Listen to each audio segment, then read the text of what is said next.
retrouver après cette semaine de travail, voilà, et de course. J'espère que tout va bien pour vous. Vous avez bien repris l'entraînement. Alors on parlera des compétitions plus tard. Mais en tout cas, on va déjà donner un avant-goût des courses en parlant de ravitaillement. Donc c'est toujours à propos de la nutrition. Et de là, on va en déduire, expliquer pourquoi on a une méthode d'entraînement via training qui permet d'assurer l'absence d'hypoglycémie. Alors, donc, déjà, course, donc j'ai fait un tableau, en fait, qui permet de voir, en fait, la correspondance entre la durée de la course, le pourcentage de VO2 max quand on est bien entraîné, que l'on peut mobiliser sur cette durée-là. De là, on découle le quotient respiratoire, puisque vous savez que plus on est dans l'intensité de l'effort, plus on est proche du VO2 max, plus on va utiliser un grand pourcentage de glucides par rapport aux lipides. Et effectivement, quand les glucides sont oxydés, ils rejettent plus de CO2 que quand c'est un lipide, d'où le rapport VCO2 sur VO2 qui se rapproche de 1 quand on est dans un effort intense proche du VO2 max et qui se rapproche de 0,7 quand on est dans un effort très tranquille de l'ordre de 50%, 60% de VO2 max. Et ça, c'est fonction de la durée de l'effort. Donc, on a bien une correspondance entre la durée de l'effort, le pourcentage, donc l'intensité relative que l'on peut mettre dans cet effort, en moyenne, on y reviendra, la mobilisation respective des sucres et des graisses dans cet effort-là.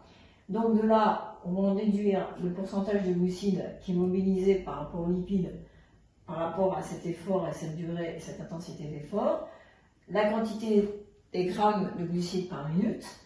Donc j'ai pris un exemple de quelqu'un qui a 75 kg, donc ça va vous donner la quantité heure de glucides qu'il vous faut, et des exemples concrets.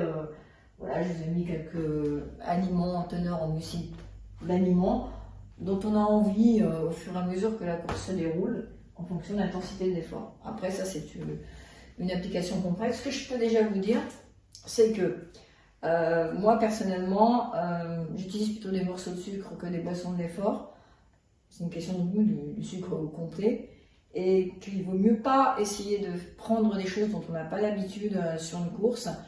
Je préfère des vrais aliments, on va en parler, que des choses, des gels, des choses qu'on ne mange pas dans la vie de tous les jours. Il ne faut surtout pas s'amuser à faire des expériences en course d'aliments qu'on n'a pas utilisés tous les jours, ou tout au moins un entraînement. Et il y a bien assez de choses dans la vraie vie, dans les vrais aliments, dont on n'a pas besoin d'acheter. On n'a pas besoin d'acheter des trucs spéciaux avec des emballages, etc. Bon, ça c'est ma conception, et on voit trop de gel dans la nature vide, donc je pense que il vaut mieux. Je sais que c'est pas très commercial ce que je dis, mais pour moi je préfère les vrais aliments, on va en parler. Donc alors, par exemple, si vous faites une heure d'effort, c'est pas la peine, vous avez besoin de à peu près 800 kcal/h, 160 g de glucides, mais ça c'est les réserves de glycogène, on en a pour 400 g, c'est des molécules de glucose les unes attachées aux autres. Mais pour la petite histoire, c'était l'équivalent de 10 morceaux de sucre numéro 4. Un sucre numéro 4, c'est les sucres traditionnels les plus courants. Un morceau fait 6 grammes, 24 kcal et 6 grammes de sucre, c'est 100% de sucre. Donc pour une heure d'effort, on a suffisamment de stock, on a juste besoin de boire s'il fait chaud. Et encore, après ça c'est une question aussi personnelle, moi je bois beaucoup avant. Et shampoo, quoi, voilà. Donc 2 heures d'effort, là on a 80% de VO2 max, quotient respiratoire 0,9. On a un apport glucidique qui est de 68% par rapport aux calories totales. On a besoin de 2 grammes de glucides par minute, ça va nous donner 120 grammes de glucides par heure. Pour la petite histoire, c'est la recommandation glucidique d'une journée pour quelqu'un qui ne fait pas d'activité physique, un adulte. Voilà, on a besoin de 120 grammes par heure pour une journée. Voilà, c'est ce qu'on va cramer en 2 heures. Donc, c'est à peu près comme l'histoire du marathon, on crame sur un marathon en 2-3 heures l'équivalent énergétique de toute une journée de 24 heures. Donc là, pour dépenses, ça nous donne à peu près un bagel plus une cuillère à café de miel, une cuillère à soupe de miel. Donc il y a tout après, j'ai pas mis les aliments parce que c'est très personnel. 100 grammes de raisin, c'est 79 grammes de glucides. Une date, c'est 100 grammes de dattes, c'est 33 grammes de glucides, parce qu'il y a quand même des fibres, etc. Après, la purée de patates douces, qui donne 100 grammes de patates douces, c'est 14 grammes de glucides.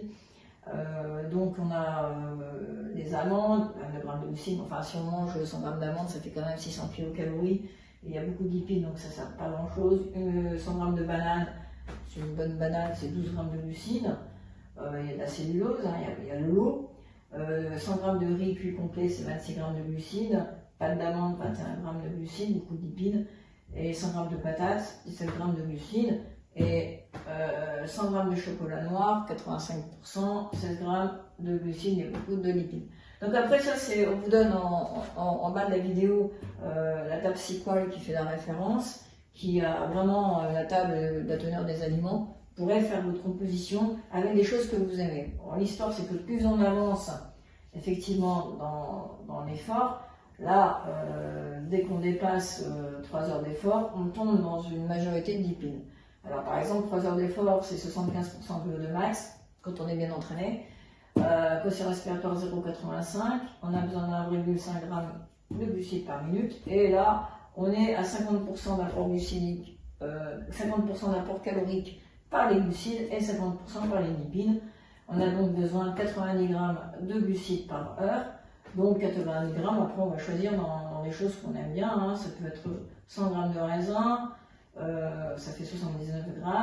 Ça peut être avec une patate. Alors plus on avance en effort, plus on a envie de saler en général. Et pour ralentir aussi l'assimilation des sucres, n'oubliez pas que vous pouvez mettre un petit peu de gras, un petit peu de fromage. On a envie de saler. Effectivement, on perd beaucoup de sel. Donc, mais encore une fois, prenez des choses qui passent bien. Vous savez que Billet Training préconise 2 séances spécifiques par semaine et une sortie off. Genre, je voyage, je pars avec mon petit sac à dos, 3-4 heures, 5 heures si on en a envie, on marche, on court, on mange, on s'habitue à manger, à se ravitailler, surtout quand on est dans la zone que j'ai mis en vert, des courses, on utilise plus de lipides que de glucides. Mais, j'ai mis un panneau attention, quand on court, on a l'impulsion et on a besoin de ce qu'on appelle une bouffée de brûlée de glycogène. Glycogène burst, on brûle du glycogène parce qu'on ne peut pas être en course à pied que sur des lipides, même si en théorie on est dans un effort plutôt à majorité lipides. Ça c'est pour tous les sports, mais en course à pied, on a tendance à switcher quand même dans le glucide, on a toujours besoin de glucides. Donc il faut quand même maintenir un apport de glucides rapide pour le fameux morceau de sucre, parce que là il n'y a pas de cellulose, comme dans les fruits secs. Les fruits secs, ça demande de l'eau, ça fait une déshydratation quand même, il faut réhydrater ces fruits secs. Il y a de la cellulose et c'est vrai qu'on risque de le digérer dans les douches, si tout va bien. C'est pour ça que j'arrive au concept de Billet Training.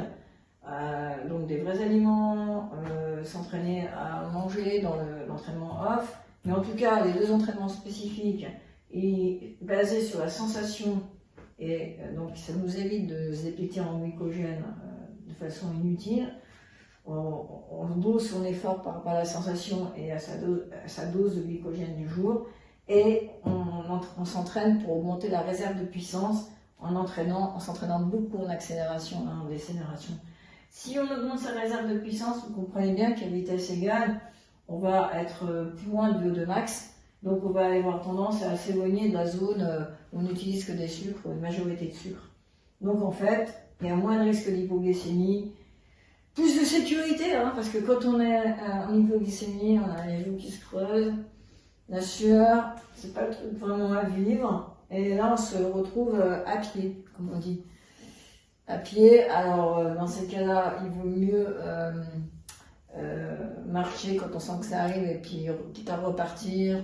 Parfois ça revient un petit peu, mais c'est pas très marrant. Donc là, on augmente son autonomie, sa motivation parce qu'on a plus de plaisir, et justement ça me permet de vous annoncer le sujet de la semaine prochaine. C'est comment programmer les courses, donc la reprise des compétitions, et surtout comment programmer l'absence de reprise de compétition quand la course de ses rêves, avec tirage au sort, index de performance, le tout team, est annulée. Alors on va voir tout ça, je vous donnerai quelques secrets pour vous motiver à vous entraîner, et surtout comment gérer la reprise de compétition, parce qu'il y a toujours quelque chose à faire. Voilà, Allez, on en parle la semaine prochaine. Et bonne semaine. Au revoir.